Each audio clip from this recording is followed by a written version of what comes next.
All right, when it comes to streamlining your execution, your operational workflows, I almost just left it at process map, period, and didn't include anything else in this list.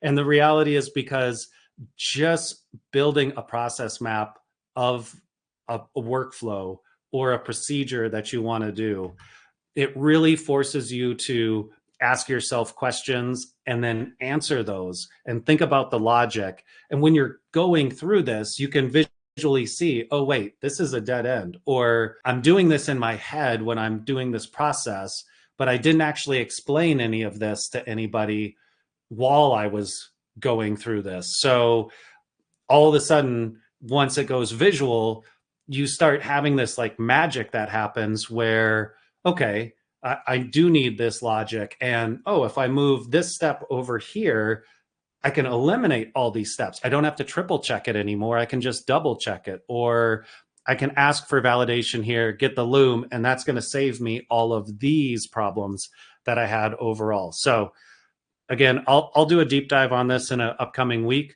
but process mapping is so huge. There's some really interesting tools. I just released a video leveraging ChatGPT and Mermaid.js, which is a JavaScript platform that writes diagrams in code. So you can ask ChatGPT to take your process doc written in an outline or any structure really, or even a transcription of a video, and ask it to write mermaid.js code. And then you can copy that code into tools like Miro or Lucid, and you have a diagram that's programmed or created for you automatically from your process docs or your videos.